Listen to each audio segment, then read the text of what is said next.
안녕하십니까.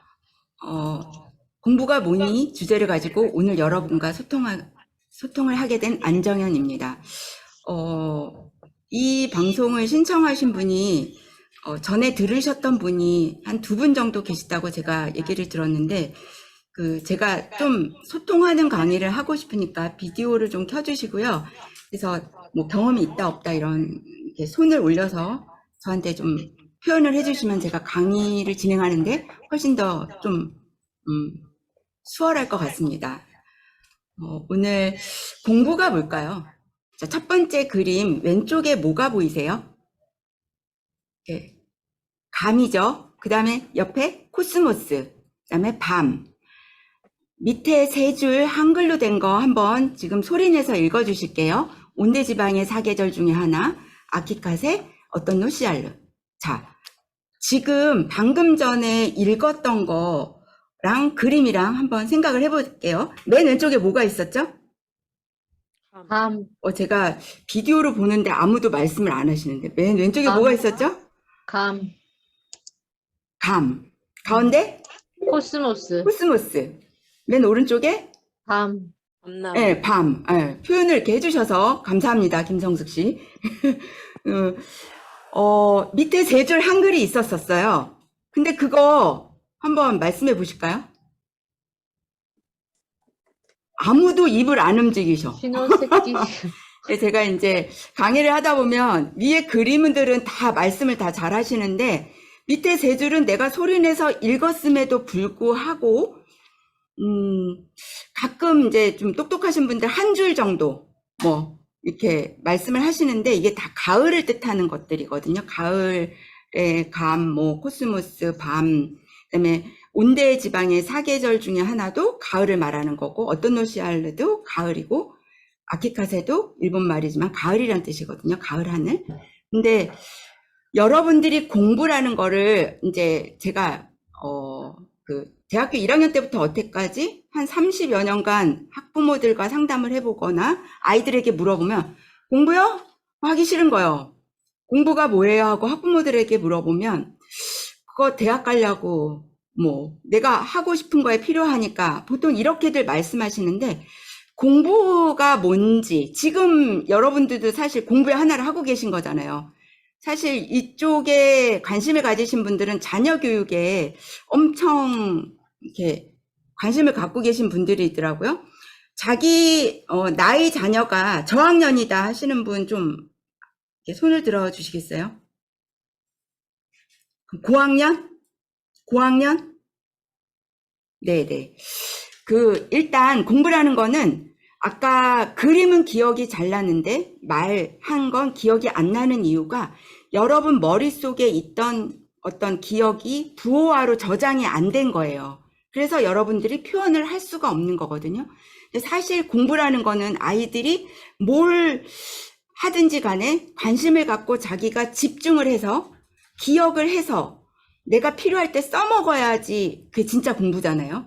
여러분들 제가 이제 오늘 1시간 반, 근 1시간 반 동안은 제가 이제 말을 하고 여러분들이 질문한 거를 이렇게 제가 대답하는 거로 2시간을 채우려고 하는데 여러분들이 이것도 일종의 공부인데 써먹는 분이 분명히 계실 거고 그냥 좋은 소리네. 그래 너는 그렇게 사세요. 저는 그냥 살던 대로 만약에 산다면 이 시간이 의미가 없겠죠. 근데 여러분들이 공부를 하든 뭘 하든 내가 필요성을 느낄 때는 어때요? 스마트폰 바꾸셨을 때 그거 어떻게 쓰는지 거기에 그 내용을 보시는 분보다는 요즘 짤로 네이버에 그 2G 사용법 이렇게 해서 그거 이렇게 좀 줄여놓은 거 내가 필요한 지식만 이렇게 짧게 말해주는 거를 엄청 집중해서 들으셔서 그걸 활용하시잖아요. 마찬가지로 공부라는 거는 일단 내가 재밌거나 아니면 나한테 의미 있거나 그럴 때 내가 뭔가 하게 되고요. 또 그렇게 한 것이 나에게 내가 필요할 때 써먹을 수 있으려면 인출이 되려면 여러분들이 기억을 하셔야 되는데 기억이 되는 건 2가지 방법이 있어요. 하나가 뭐냐면 반복하면 기억할 수 있어요. 여러분 제가 어떤 새로운 단어를 말하면 바로 외우실 수 있는 분도 있고, 또, 뭔 소린지 하나도 못 알아듣는 그런 말도 있을 수 있는데, 아이들이 공부가 다 자극적이지 않잖아요. 한 번에 딱 기억이 되지 않잖아요. 그러면 반복하는 수밖에는 없거든요. 그럼 어떻게 반복을 할 것인가? 여러분들이 그 공부의 의미를 이제는 생각을 바꾸셔야 돼요. 공부는 어떤 의미가 있어서, 내가 이걸 하려는 이유가 있어서 내가 그것을 반복해서 내 거로 만들 때 공부에 참 의미가 있는 거죠. 근데 반복이라는 거를 몇 번 해야지 내 머릿속에 남을 건지 혹시 알고 계신 분 계신가요? 뭐 이런 걸 연구하신 분들이 말에 의하면 적어도 일곱 번, 새로운 지식을 7번은 반복을 하셔야 그 여러분 것이 되는데, 아이들이 이제 학교에서 공부하는 게 항상 새로운 거잖아요. 항상 새로운 건데, 일단 의미는 내가 찾았어. 내가 하고 싶은 게 생겼고, 뭐 하는 게, 뭐 관심 있는 게 생겼고, 그래서 의미를 찾는 건 쉽지만 사실 이 7번 반복하는 습관을 들여주는 게 되게 어려운데, 그걸 왜 해야 되냐면, 아마 여러분들이 이런 데 관심을 가지신 분이라면 이것이 내게 어떤 의미 7번 반복하기 위해서 그 이론이 뭐냐면 에빙하우스 이론이에요. 에빙하우스가 어떻게 말을 했냐면, 우리가 100분을 공부했어요. 그럼 100분을 공부했으면 이것이 머릿속에 남는 거는 하루가 지나고 나면 20%밖에 안 남는답니다. 그러면 20%밖에 안 남으니까 80%는 날아가잖아요. 근데 이걸 안 날아가게 하는 거는 1시간 안에 내가 1시간 동안 공부한 거에서 내가 핵심적으로 외워야 될 것. 그 다음에 또 9시간 안에, 그러니까 집에 가서 오늘 하루 종일 공부한 거를 정리해야 될 시간이 있는 거죠. 그러면 그거를 한 다음에 일주일 있다가, 그러니까 하루의 공부 루틴이 어떻게 돼야 되냐면, 항상 학교에서든 학원에서든 집에서든 내가 1시간 동안 공부한 거를 한 2, 3분 동안 내가 지금 뭐 했구나 정도. 그 다음에 하루 종일 내가 뭐뭐뭐뭐 했구나. 이거 내가 못 외웠었지. 이건 좀 더 시간을 내서 외워야 돼 하고, 집에 가서 한 20분 정도. 그 다음에 일주일 동안 내가 이렇게 해서 잘 안 외워진 것들 모아놓은 거를 한 10분 정도. 그렇게 해서 일주일에 한 번씩 내가 전체적으로 새롭게 공부했는데 잘 안 외워진 것들을 반복하는 루틴을 가지셔야 되고요. 그 다음에 한 달 동안 내가 습득했던 것 중에서 이렇게 좀 일주일 만에 점검을 했더니 이거 정말 안 외워졌어. 이건 내가 한 번 더 시간을 줘야 돼. 이런 식으로 모아뒀던 그 자료를 보고 한 달 있다가 또 하시고, 그 다음에 시험 때 보면은 시험 공부 하잖아요. 그럼 이런 식으로 매일 공부한 것 중에서 내가 좀 이해가 안 가고 어려운 것들을 시험 공부를 합니다. 그리고 시험 시간이 발표되면은 그때 또 한 번 더 반복. 이렇게 하면 7번이 반복이 되거든요. 이렇게 하는 아이들이 1등을 합니다. 네가 뭔데 그런 얘기를 하냐. 네. 저에 대해서 간략하게 설명을 드리면, 저는 이제 아이들과 이렇게 소통을 한 지 30년이 됐고요. 부모와 소통한 지도 30년이 됐고요. 그 다음에 제가 영어를 수업을 하면서 이렇게 이제 모기 성대결절이 3번 이상 오면서 나이 먹으면 이렇게 막 소리 지르면서 수업하는 것보다 이런 식으로 조용히 말하듯이 그렇게 강사가 되어야 되겠다. 그래서 10년 정도 준비를 하면서 나는 코치다, 뭐 10살 전에 완성하는 독서 습관, 이렇게 책을 쓰면서 그거를 통해서 또 상담받고 대학 가자에 출연도 하면서 이렇게 나름대로 아이들의 공부법, 뭐 이런 거에 대해서는 현장에서 얻은 엄마들의 고민, 아빠들의 고민, 또 아이의 고민, 이런 걸 많이 듣고 그것을 같이 이렇게 한번 해볼까, 이렇게 한번 해볼까 해서 코칭, 그 아이의 잠재력을 이끌어내서 좋은 결과들을 제가 많이 봤거든요. 그리고 그럼 니네 자식은 잘 됐냐, 또 이런 이렇게 질문을 좀 가끔 받거든요. 예, 저는 이제 큰아이가 30살, 둘째가 27살인데 이 아이들이 그래도 자기가 사실 10년 전만 해도 부모들이 명문대 가는 거가 목표였는데, 지금 요즘 엄마들은 아이들이 자기가 원하는 거를 하면서 조금 더 여유 있게 살기를 바라시는 분들이 많더라고요. 그래서 여러분들도 아마 바람이 우리 아이가 꼭 뭐 명문대 명문대 가면 좋죠.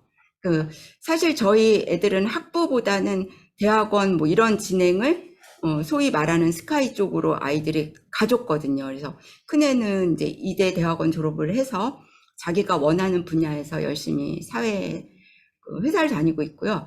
둘째 아이는 지금 연세대에서 기계공학과 박사과정에 있거든요. 그러니까 뭐 제가 잘난 척을 하기 위해서 이런 말을 하는 게 아니라 많은 아이들의 좋은 결과와 또 저희 아이를 키운 경험, 제가 아무리 코칭 전문가라 하더라도 저희 애에게는 부모였잖아요. 어떻게 효율적으로 도와줄 수 있었는지 그거에 대해서 여러분과 오늘 소통하는 시간을 가지고 싶습니다.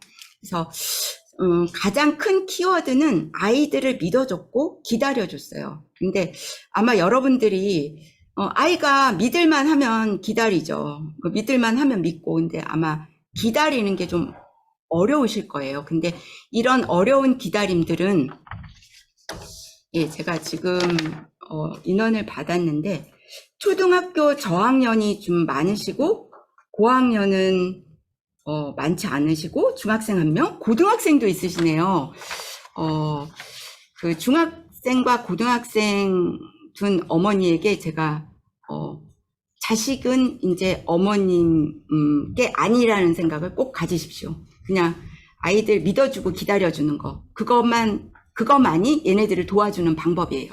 그래서 여러분들이 이 강의를 통해서 뭐 제 자랑이나 뭐 이런 거를 하기 위한 그런 게 중요한 게 아니고, 여러분들이 조금 내 거로 이거는 내가 시도를 안 해봤던 건데 내가 좀 요거는 좀 실천을 해봐야 되겠다, 그런 어떤 도움을 받으실 수 있는 시간, 이걸 내가 왜 듣고 있는지에 고민을 하신 다음에 요 강의를 들으시면 조금 더 도움이 되실 것 같습니다.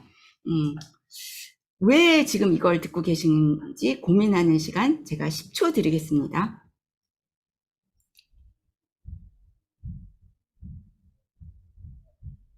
아니, 10초가 너무 후딱 지나갔죠.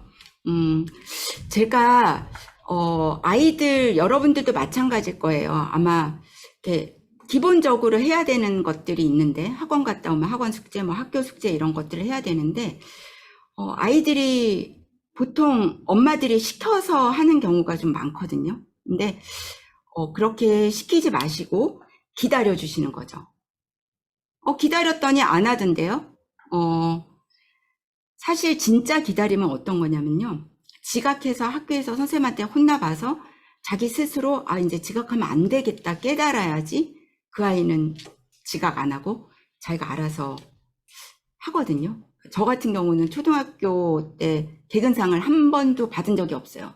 왜냐면 저희 엄마는, 엄마 학교 가기 싫어 그러면 그래 가지 마.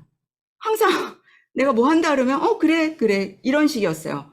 근데 초등학교 졸업식 날 우등상도 못 받고 개근상도 못 받고 되게 창피하더라고요. 웬만하면 개근상은 아이들이 다 받는데 6년 개근은 못 받더라도 1년 개근은 받더라고요. 근데 저는 그때 결심을 했죠. 나는 이제 중고등학교는 개근상을 타리라.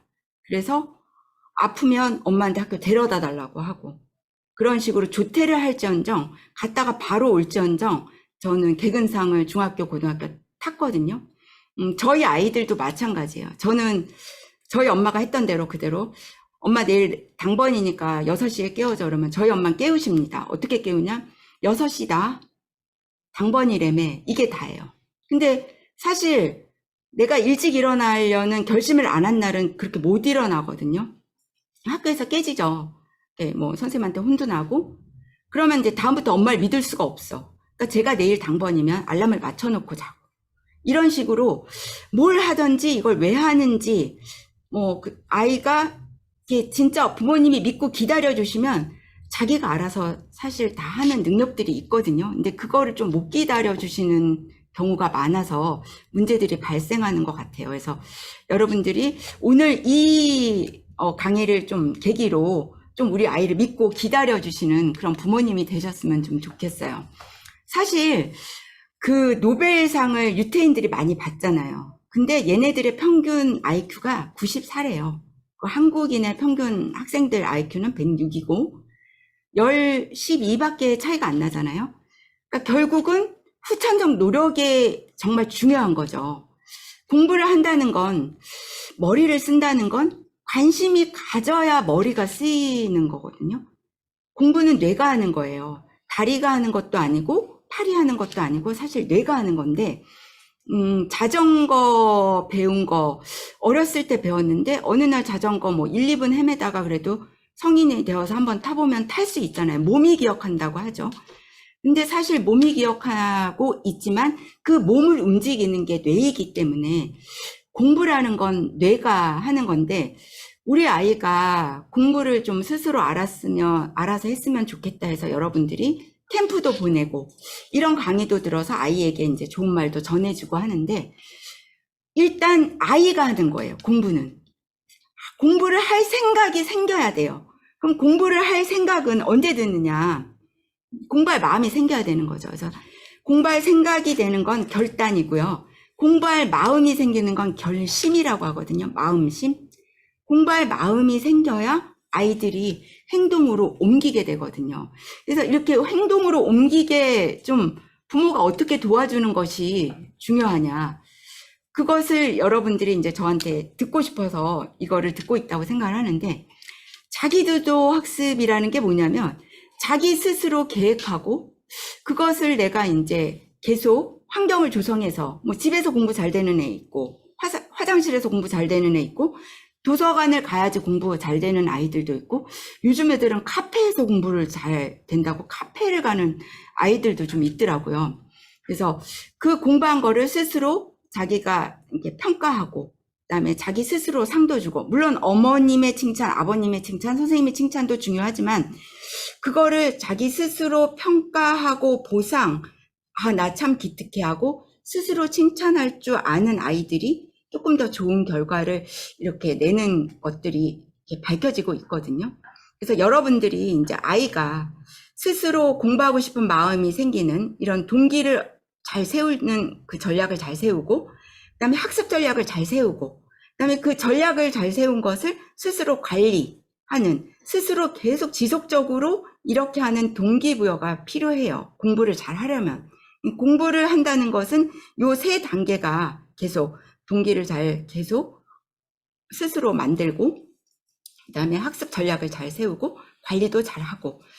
근데 그 구체적인 동기부여에 대해서 여러분들에게 제가 좀 권해드리고 싶은 게 있는데요.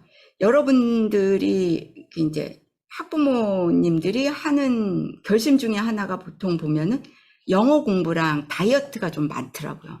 제가 학부모들이랑 얘기를 해보면 항상 매년 1월 1일이 되면 올해는 살을 빼겠다, 또는 내가 올해는 좀 영어 공부를 해야 되겠다. 혹시 지금 영어 공부를 하시고 싶으신 분이 있으신가요? 하고 계시다고요? 네. 어쨌든, 근데 이제 막 열심히 한 2달, 3달 하다가 마시는 분은 동기부여를 이제 석 달만 받으셨기 때문에 그러시거든요. 그래서, 좋은 부모는 우리 아이가 동기부여 캠프 보내면 일주일 효과가 있고, 또는 일주일 있다가 어떤 아이는 또 뭐 한 달 정도 효과가 가는 아이들도 있어요. 그럼 얘는 캠프를 한 달에 한 번씩 보내면 되는 거예요. 일주일에 한 번씩 얘는 좀 동기부여가 필요하다. 그럼 얘가 공부를 하고 싶은 마음을 어디서 자극을 받느냐를 부모님이 관찰하시는 거죠. 얘는 친구들이 만나면은 좀 자극을 받고 오는 것 같아. 얘는 뭐 교회에 가서 기도를 하고 오면은 좀 자극을 받는 것 같아. 또 학부모님 스스로도 나는 절에 가서 기도를 하고 좀 오면은 이렇게 동기를 부여받는 것 같아. 나는 이런 특강을 좀 들으면 동기부여를 받는 것 같아. 나는 특강을 일주일에 한 번 들어야 되겠어. 난 한 달에 한 번이면 충분해. 이런 식으로 어느 정도 기간에 내가 새로운 동기가 필요한지. 여러분들 오늘 아침 드신 분도 있고 안 드신 분도 있지만 점심이나 저녁 중에 한 끼는 드실 거 아니에요? 근데 오늘 식사하셨다고 내일도 배가 부를 거라고 생각하시는 분은 아무도 없잖아요. 근데 이상하게 동기부여는 한 번 받으면 1년 가야 된다, 막 6개월 가야 된다, 그런 생각들을 하시는 분이 많으신데, 동기부여도 사실은 배가 고파요. 뭐 그게 사람마다 달라서 3일에 한 번 배가 고프신 분도 있고 일주일에 한 번. 우리 아이가 어떤 주기로 배가 고픈지를 여러분들이 잘 도와주시는 게 좀 필요하시거든요. 그 다음에 학습에 관한 거, 그거는 제가 좀 도움을 줄 수 있을 것 같아요. 근데 그거는 조금 있다가 구체적인 거를 제가 말씀을 드릴 거고요. 어쨌든 공부는 뇌가 하는 거니까 이 뇌가 자극을 받는 게 중요한데 이 뇌가 좋아하는 거는 토론 교육이에요. 그래서 그 유대인들이 그렇게 노벨 문학상을 많이 받는 게 이제 하브르타 교육인데, 하브르타 교육이라는 게 결국은 토론 교육이거든요. 근데 이 토론 교육이라는 거는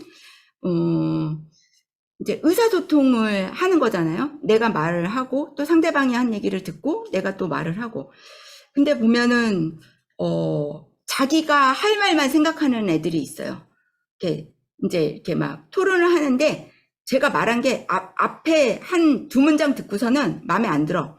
에이, 저 말은 틀렸어. 그리고 그 아이 말을 내가 계속 듣고 있는 게 아니라 집중해서 나는 이 말을 해야 된다라고 자기가 그냥 자기 생각을 계속 정리하는 애들이 있거든요.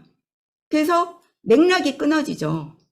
그러니까 상대방이 말한 거를 듣고 내가 이 말에 대해서 너가 이렇게 생각하고 요약을 해서 말을 해주고 나는 너가 이렇게 생각하고 있는 것 같은데 나는 이렇게 생각해 하고 상대방의 생각을 바꾸는 능력이, 설득하는 능력이 있어야 사실은 참된 토론이 되는데 우리나라 대표적인 국회의원들 보면은 상대방이 질문을 하든 말든 안 듣죠.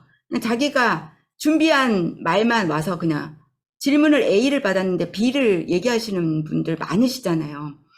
이거는 토론이 아니거든요. 토론한다고 나와서 자기 할 말만 하려니까 계속 싸움이 되고 경청도 안 하고 제대로 된 설득도 안 하는 걸 여러분들이 많이 경험하실 거예요.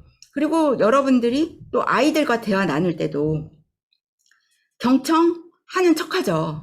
왜냐하면 내가 하고 싶은 얘를 설득하고자 하는 목적이 있기 때문에 대화를 나누자고 하는 거니까. 물론 잘하시고 계신 분도 많으신데 많은 분들이 제대로 된 이 의사소통 그걸 하고 있지 않은 거를 제가 좀 안타까울 때가 많거든요.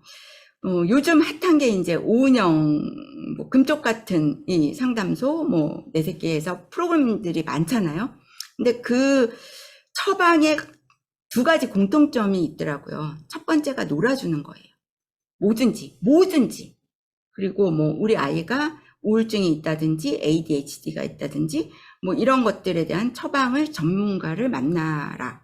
이런 식으로 이렇게 보통 이야기가 마무리가 되는데 저는 진짜 부모의 역할이 사랑인 것 같아요.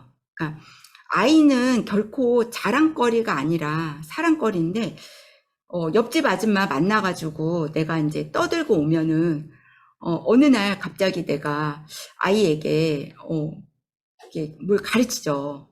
왜냐하면 소신대로 하시는 게 중요한데 소신대로 하시다가 그 모임에 나가서 카더라를 이제 듣고 오시면 집에 와서 우리 아이를 보면 이제 한숨 나오고 얘를 어떻게 때려잡을까, 어떻게 가르칠까, 이렇게.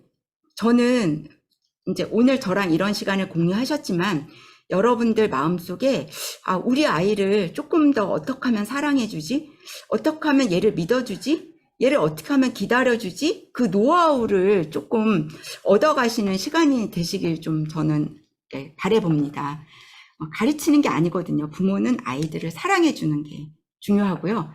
또 교육이 말로 하는 교육보다는 사실 부모가 하는 거를 보고 자란 아이들이 그 변화가 더 잘 이루어지거든요. 근데 여러분들이 좀 도와주셔야 될 거는 우리나라 학교 교육에서 이루어지고 있지 않은 이제 경제교육, 5살부터 저축하는 기쁨을 저금통에 넣는 기쁨, 그리고 그렇게 해서 모은 돈은 이제 세뱃돈 이렇게 뺏지 마시고 아이들 통장 만들어 주셔가지고, 보통 유대인들이 평균적으로 물론 100%는 아닙니다. 전반적으로 거의 20살 정도 되면 1억 정도 되는 종잣돈이 생긴다고 해요. 숫자와 어려서부터 친하도록. 그래서 아이가 고등학교 졸업해서 대학생이 되면 이렇게 이제 자기가 경제적인 것도 투자를 하는 그런 능력이 생기는 거죠. 어디다 투자를 할래? 이렇게 부모와 의논하는 아이들도 있고, 그렇지만 자기가 계획이 생긴다는 거죠. 여러분 자녀도 이렇게 자란다면 너무 멋지지 않을까요? 물고기를 잡아서 주는 부모님들 진짜 많으세요. 엄마, 이제 어머님 이제 외부에 계실 때, 엄마 나 학교 끝났어. 집에 왔어. 너 영어 숙제하고 학원 몇 시에 가고 갔다 와서 뭐 하고 이렇게 막 물고기를 잡아주시더라고요. 그러시는 분들 정말 많거든요. 이제부터라도, 오늘부터라도 절대 뭐 하고 이렇게 하시기보다 분명히 아이가 할 것들은 중요한 것들 몇 가지가 있을 거예요. 뭐 3-4가지가.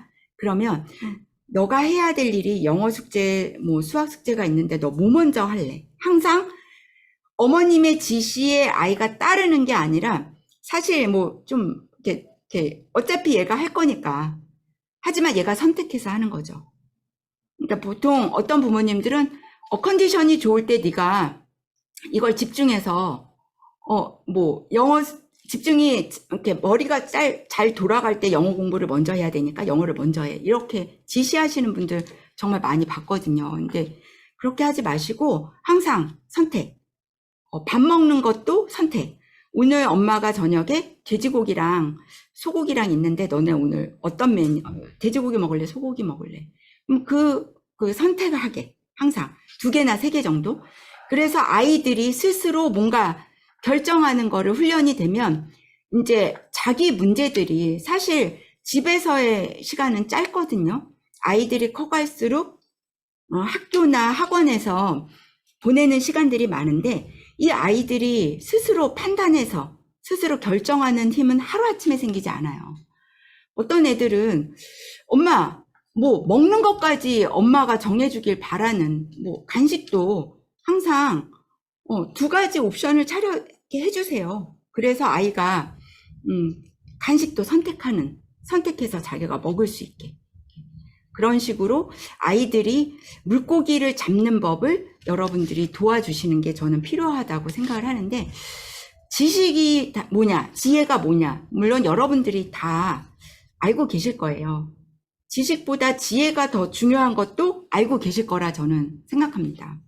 지혜가 어떤 경우에 이제 정말 결정적인 어떤 빛을 발하게 되냐면, 내가 어떤 고민이 있거나 어떤 걸 선택해야 될 때 올바른 판단에 가장 필요한 게 이 지혜인데, 여러분들은 지혜를 어떻게 얻으셨었나요? 이렇게 경험을 살펴보면 지혜를 어떻게 얻으셨다고 생각하세요? 네, 맞아요. 책도 많이 읽어야 되고 경험도 많이 해야 되고.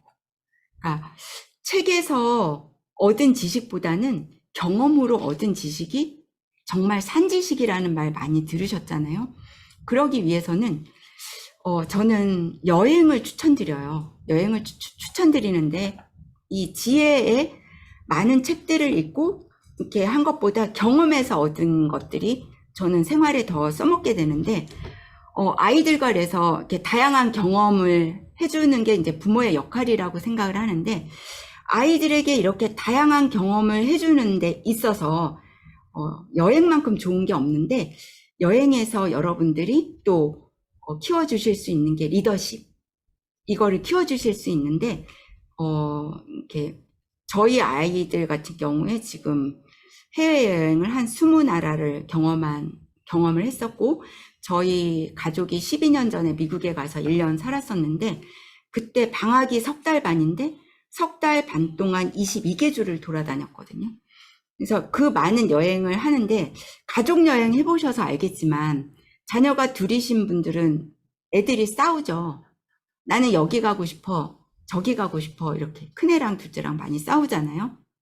그러면 여행이 길어지다 보면 꼭 이 가족 간의 싸움이 일어나더라고요. 그래서 아니 이게 돈 들이고 아이들에게 좋을 거라고 생각돼서 경험에 진짜 6개월 동안 저희가 12년 전에 6천만 원을 썼었거든요.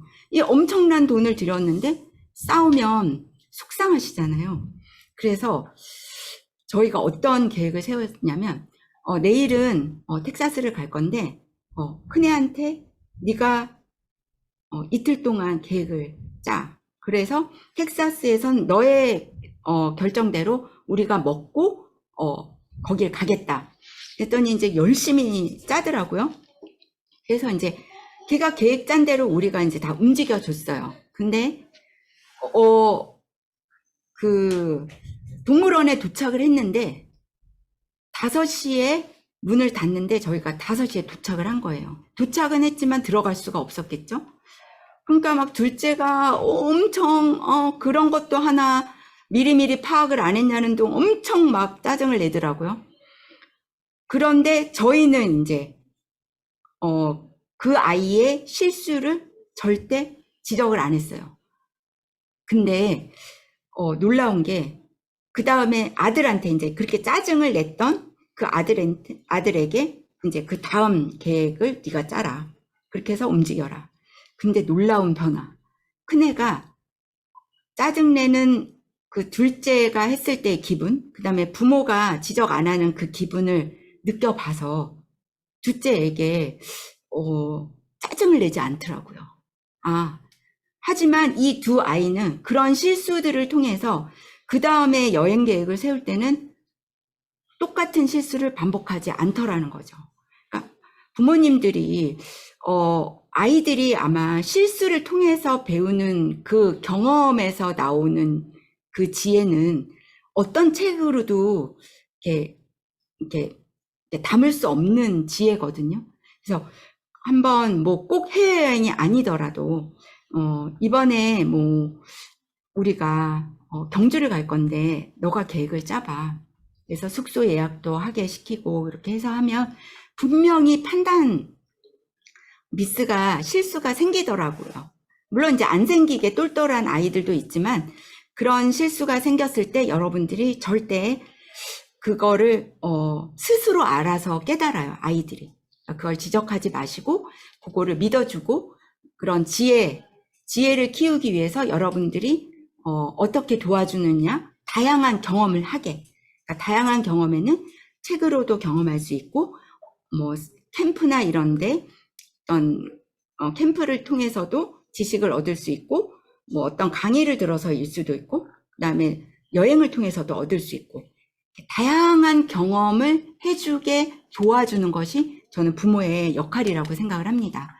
그리고 이런 다양한 경험을 했는데 또 경험만 했다고 해서 이 아이가 성장하는 건 아니거든요.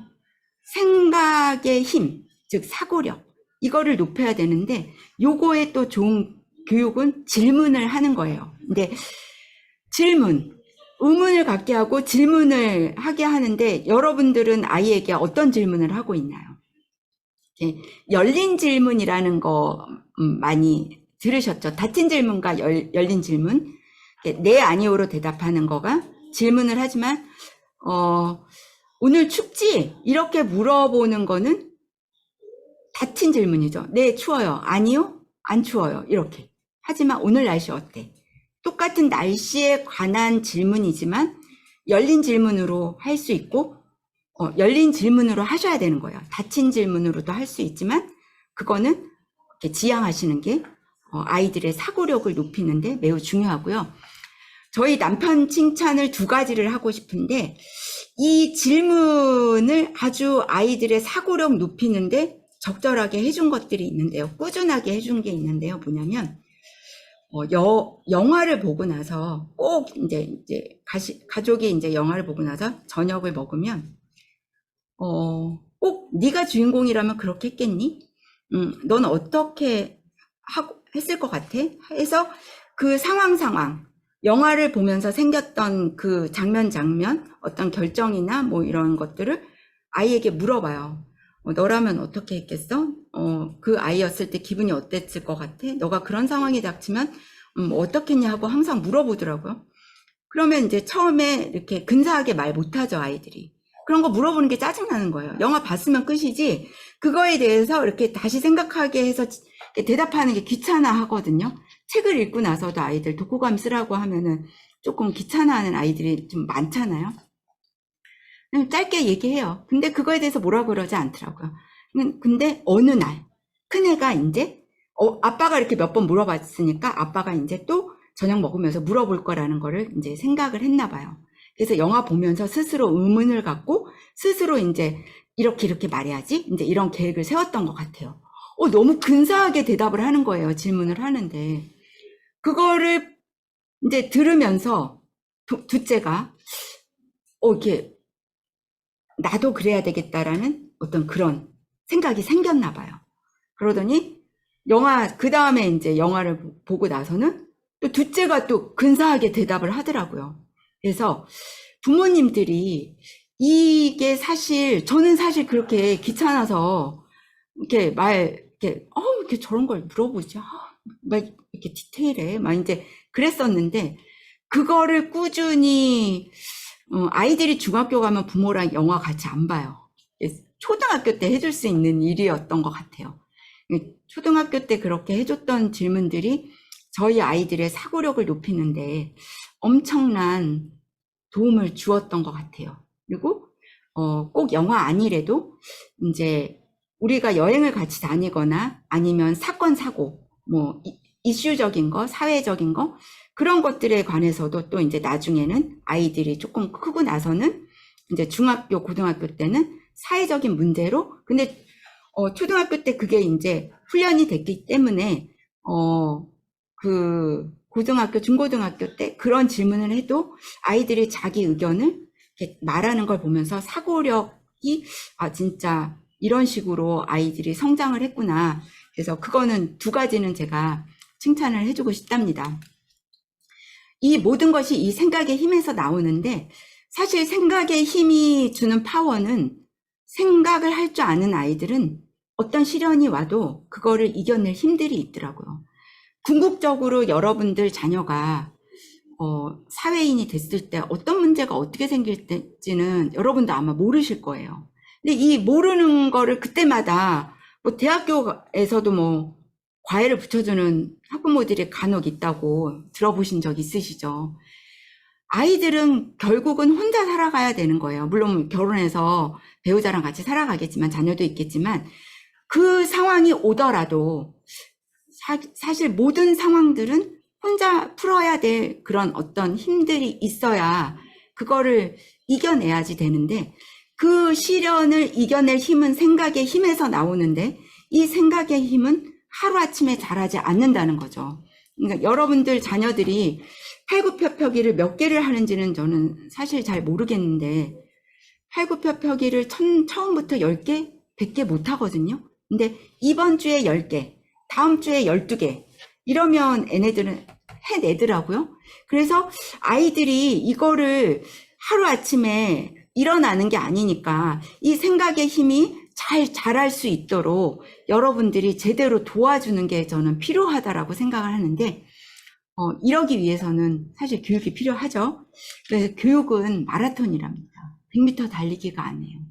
내가 어디서 이런 말 들었다고 오늘 저와 나는 대화 때문에 아이들 이제 조금 믿어주시고 기다려주시고 이렇게 하는 거를 조금 장기적으로 하실 수 있어요. 근데 제 생각엔 한 달 하시면 정말 그 부모님은 훌륭하신 건데 이렇게 내가 마라톤으로 꾸준히 해주기 위해서는 여러분들 스스로 에너지를 내가 어디서 얻는지 여러분들도 아셔야 돼요. 근데 제가 부모님들과 상담을 하면 글쎄요, 제가 뭘 좋아할까요? 제가 좋아하는 걸 해본 지가 참 오래됐네요. 그러신 분들이 너무나 많았어요. 그러니까 저는 부모님들에게 늘 추천을 합니다. 저녁 해주기 싫으면 하지 마시라고. 차라리 짜증내면서 해주는 부모보다 오늘 엄마가 너무 힘들어서 저녁을 할 에너지가 없으니 우리 오늘 저녁은 짜장면 시켜 먹자, 뭐 떡볶이 시켜 먹자 하는 부모가 저는 차라리 좋은 부모라고 생각을 해요. 힘든데 참으면서 내 에너지가 바닥이 났는데 그 바닥 낸 거를 그대로 아이에게 짜증내고 이렇게 하면서 아이들에게 짜증내는 부모보다는 차라리 뭐 영양가가 좀 부족하더라도 그 아이에게 그 부모가 이렇게 귀찮은 상태라는 거를, 아이들을 사랑한다라는 걸 표현해 주시는 그거가 좋은 교육일 수 있거든요. 또 하나 이제 제가 많이 받는 질문 중에 하나가 맞벌이 부모들, 이렇게 아이에게 미안하니까 다 들어주고, 또 아이에게 뭔가 이렇게 내가 이렇게 부족한 늘 죄책감을 갖고 계셔서 뭐 이렇게 막 해주시거든요. 근데 제가 항상 하는 말이 양이 아니다. 교육은 양적으로 해주는 것보다, 사실 학원 많이 보내는 것도 양이잖아요. 그거보다 질적으로 해주는 교육이 사실 중요하거든요. 사랑도 맞벌이 부부지만 작년엔 제가 책을 많이 읽어줬는데 올해 제가 바빠져가지고 책을 전혀 못 읽어줘요 라고 이렇게 저한테 상담을 하시는 분들도 많아요. 근데 힘들면 주중에 읽어주지 않으셔도 돼요. 근데 아이가 책 읽어달라고 이제 뭐 이렇게 유치원, 초등학교 저학년 오잖아요. 엄마가 이제 읽어줬었으니까 작년엔. 그러면 아이에게 내 감정을 이야기하시면 돼요. 오늘은 엄마가 회사에서 너무 힘들어서 오늘은 엄마가 읽어줄 에너지가 없어. 근데 주말에 엄마가 30분 동안 읽어줄게. 주말에 읽어준다라는 표현을 하시면 안 돼요. 왜냐하면 3시간 읽어달라고 할 수도 있어요. 그러면 엄마가 이번 주는 참고 읽어줘, 3시간. 근데 다음 주에 그거 엄마 또 못하거든요. 그러니까 시간적으로 어머님 에너지가 충당될 수 있을 만큼 내가 이번 주 주말에 1시간, 이번 주 주말에 뭐 1시간 반, 30분. 하지만 아이에게 엄마 힘들어 죽겠어, 저리 가. 이런 것만 안 하시면 되는 거예요. 아이에게 항상 똑같은 에너지로, 이렇게 차라리 회사에서 이렇게 내가 깨졌어, 약간 힘들어, 집에 가서 빵긋빵긋 웃을 에너지가 없어. 그러면 차라리 그냥 아이들에게 엄마 오늘 1시간 정도 늦을 것 같은데 기다려 달라고. 물론 아이에게 말은 해야죠. 그냥 말없이 늦게 들어가시면 안 되고, 에너지 충전, 뭐 마사지를 받으시던지 아니면 뭐 목욕을 하시고 들어가시던지 뭐 네일 샵에 들으시던지, 여러분들이 좋아하시는 거 뭐 쇼핑을 하셔도 되고, 그렇게 내 에너지를 충전을 한 다음에 가시는 거가 저는 더 좋은 부모라고 믿거든요. 왜? 교육은 마라톤이기 때문에. 그리고 내가 행동으로 보여주는 사실 의사소통에 있어서 말은 7%밖에 안 되잖아요. 사랑해, 감정 없이 사랑해라고 말하는 거 아이들 다 알아요. 저는 사랑해라고 매일 말해줘요. 그거는 진짜 사랑이 아니거든요. 사랑해 라고 감정을 넣어서 몸짓으로 같이 얘기를 해줘야 그것이 100% 아이에게 제대로 된 사랑이 전달된다고 저는 믿거든요. 그래서 여러분들이 이 교육은 마라톤인 거 정말 죽을 때까지 잊지 않으셨으면 좋겠습니다.